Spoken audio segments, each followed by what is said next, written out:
800-598-0539. 800-598-0539. That's 800-598-0539. All right, welcome back to the show. Fifth Street Sports Byline USA SB Nation Radio. I'm Nick Geber along with Frank Perez and Nolan Dalla. This is the show you want to tune into every Saturday, and not just every Saturday, Nolan, every Monday through Friday. Yeah. From 1 p.m. Pacific, which is 4 p.m. Eastern, and then again 6 p.m. Pacific. And by the way, we're doing this is so much work, quite frankly, that I need to have another drink of some more, some more Seagram's peach vodka. This isn't going to affect your picks. I mean, you've been on fire. I don't want to put out the fire with this. I will bring in my co-host from the Monday through Friday show, Mr. Nick Webster. Nick, are you with us? I'm very good, thank you. Thank you for having me. Great to see you guys in Las Vegas, and great to see Nolan drinking that very fine. Is that a Chardonnay, Nolan? This is actually a Sauvignon Blanc. I love Chardonnays. They're a little oaky, a little heavy for me, so I like something a little cooler and crisper. So I tend to go. I love, by the way, New Zealand Sauvignon Blancs, but this is a French one. So all right, well, you know, Nick, and outstanding to see that Nolan actually. The last time we were here on a Saturday show, Nolan was indulging in the Sauvignon Blanc again. So good to see that you're consistent, Nolan. Indeed. And Nick, I'm having another glass of my famous Seagram's peach vodka. Nolan, here we go. Cheers. Cheers. Nick, you know. Well, we know what happened the last time you drank the vodka, Nick. Things got really out of hand very, very quickly. Oh, Nick Webster, Nolan, Nostrovia. Please make sure that he doesn't drink too much. It's just You know, Nick, this is one of my biggest fears. If this was a 3-hour show and your buddy over here finished his whole bottle, we might see the third hour with him in a Speedo. Let me just say this. I'm really interested now in hearing about Nick Webster's picks. Let's get to them, gentlemen, shall we? Nick Webster, we're going to talk about today's matches right off if we have time. Otherwise, we'll do it the next hour. But I want to talk about the matches coming up for tomorrow. We do have two Group H matchups and Group G. We do have the big, for you and I, the big England match tomorrow. But why don't we start with something a little bit more sedate? Why don't we start with the Japan-Senegal match tomorrow, which is a Group H matchup as well. This one is Senegal, which actually looked quite good to me of the African teams prior to Nigeria's last game. I would say they looked the best. Nigeria suddenly woke up. But Senegal looked good from the get-go, Nick Webster. And Japan, although I think they look like a fairly efficient team, I think they're going to have real trouble containing Senegal. Yeah, Senegal have really been the darlings of the tournament when we consider how the African teams have done. And when you have a player of the quality of Sandro Mane, and look, there's the peanut gallery in the background. I mean, they were very, very good. And I really expect them to take care of business against Japan, who, while very functional, are a very limited team and really don't have the star power to turn a game. But Senegal certainly do. And the momentum is certainly with the Africans team. And if they know that with another victory, they will be in the second round with a possible matchup against a certain England team. So I really fancy Senegal in this one. And I would, if you're going to be gambling, which of course we do on this particular show, I would take the over. So I go with Senegal and the over. Right. So let me say it is Japan at plus 234, Senegal at plus 136. So the bookies, and a draw at plus 220. So the bookies really not quite sure which way this one's going to go, which I find very interesting. Obviously, I would say Senegal is the slight favorite here. Yeah. But what's interesting in terms of the Japanese team news, Nick, is apparently they're saying they're going to start Shinji Okazaki from Leicester City is going to start for Japan. He came on as a sub and made a difference in the match against Colombia. I think for me, it's a two-goal total goals here at 2. You're saying the over. I agree with you, Nick. I think Senegal too fast, too strong. Going to keep that pace up for 90 minutes. I think Japan's going to have real trouble with them. I'm with you. I'll take Senegal at plus 136 and the over 2 at minus 131. I think that's a very wise decision. Gentlemen, any input on that?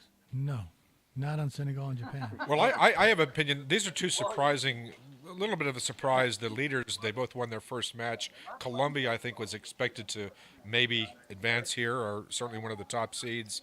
But you have the winner of this game certainly advancing. I like Senegal. They won their first match in the World Cup since 2002 last week. I think you'll see a carryover here. A lot of expectations, a lot of confidence. I also saw some press clippings out of Senegal that nation's absolutely bonkers over this team. I think this Senegal is a better team. Getting a plus price at plus 135 is probably the way to go. I see the argument in the over, but I think Senegal wins this game, maybe decisively 2-0. 2-0. So you would push that on that one. Well, fair enough. Of course, the two big surprises in this group were look, if Senegal win this match, they are certainly going to advance. So I mean, for them, that's it. A win is a ticket into the next round. The next match, fascinatingly enough, is between Poland and Colombia in the same group. The two teams that were surprisingly beaten by both Senegal and Japan. Both of these teams have been very disappointing. The Polish team really was lackluster, seemed disorganized, toothless, all the things that one doesn't really expect from a Polish team. But it could just be they're in transition. It could be a lot of issues. Just don't really know. They were really poor. I mean, really, Nick. There's no other way to put it that way. And Colombia were equally as disappointing. And for my money, in this particular match, unless Radamel Falcao can pop up and have an absolutely stunningly beautiful, brilliant, incredible, unbelievable, earth-shattering match, for me, this particular match has a draw written all over it. And here are the odds. Poland plus 234, Colombia plus 131. The draw, a very tasty plus 247. And the over-under is 2.5 goals. The over's plus 115. The under is minus 2.5. Nick, if you can think about that, which one would you take? Well, it's a really interesting proposition because, and I love the fact that this is game two, and the two group lead, the two teams that were expected to advance from the group, now all of a sudden find themselves in a life and death situation where, one of them realistically is going home. And possibly, you mentioned the draw being a very tasty proposition. Both of them could go home if they draw this game. Yeah. Listen, Colombia have been, obviously very disappointing.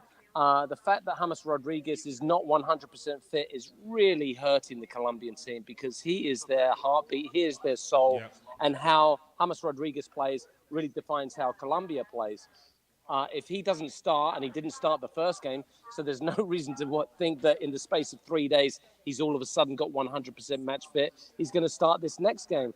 Poland rely on Robert Lewandowski so much. I hate to say they're a one-man team, but they are a one-man team. Well, Nick, 16 goals in qualifying. I mean, Lewandowski got 16 goals in qualifying. I mean, that is, for all intents and purposes, a one-man team. And, of course, the former Arsenal goalkeeper, that should tell you all you need to know. Well, Szczesny, yes. Yeah. Well, unfortunately, Poland made a catastrophic error against Senegal, and that eventually cost them the game.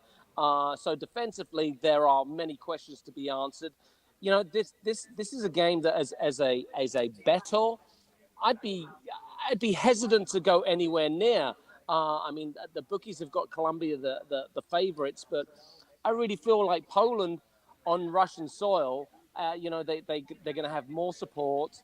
The vibe around the Polish team is a little bit better than the Colombian team, and belief is perhaps the most important thing.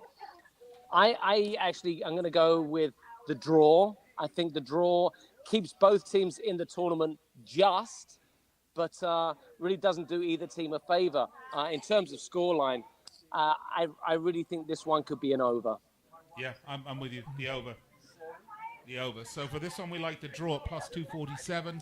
We like the over 2.5 goals at plus 115. These odds coming to you courtesy of BetAnySports.eu, where if you run over there right now, sign up and use affiliate code FISTREET, you can get a very, very juicy 50% bonus on your deposit up to $1,000. Well, here's the one thing with those two separate picks you just made. So then you're expecting the game to go 2-2, because that's the only way you win the over and the draw. usually when you like to draw, you usually tend to like it draw and under. No, we're expecting goals in this game. This is going to be 2-2. Or 3-3, right? It's going to be 2-2 or 3-3. That is correct. Right, okay, because usually when we the draw is selected, okay, I'm sure you do. I mean, we get it. Goals. Goals galore in this one. Let's move on to the next one, though. Panama, England. This one, we got to put some time to. Ready? Panama. Here's the bet for you, then. Are you ready, Frank? I'm ready. Panama right now, a very, very, very enticing plus 1,672. England minus 416. The draws plus 515. The total points, total goals, 2.5 goals here. And it's minus 115 for the over, and it's minus 100 for the under. This is a match not to bet because I really see very, very little value in this match at these numbers. From a fan's perspective, I will be watching this match intensely. But I have to think, gents, look, I think England are a lovely team. They did great. They're my team. We support them. I think they're going to win this match. But I think these odds are a little out of whack and maybe indicative of the amount of England fans that actually get on there and have a punt.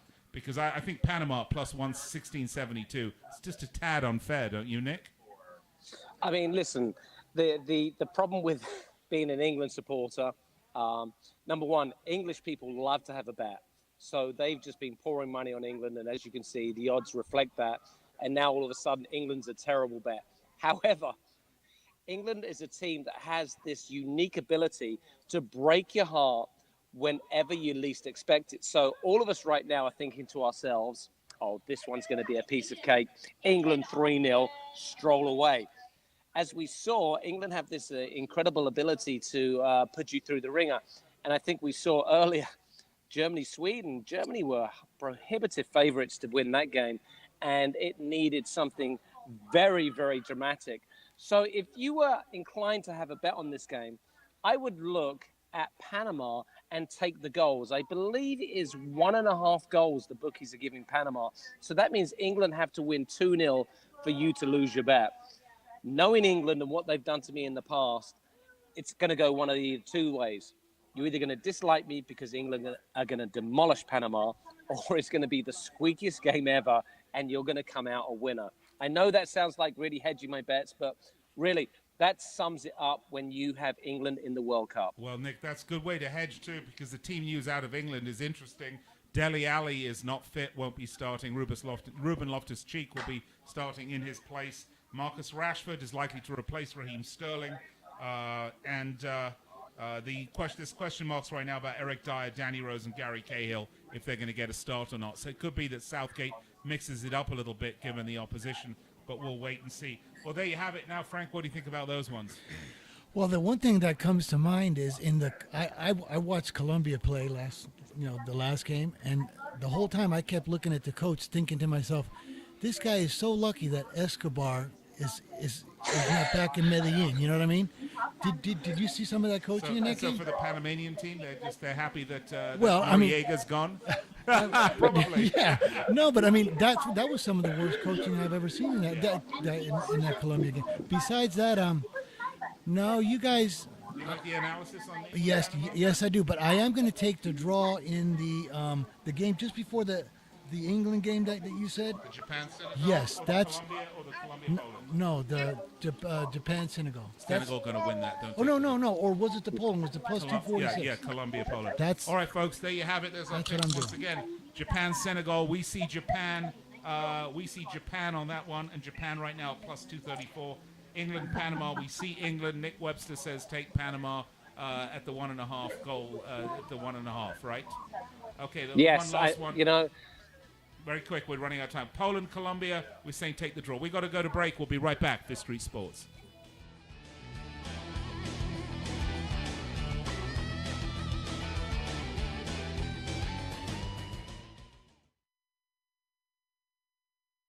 It has been said that everyone has a book in them. But do you have the time or the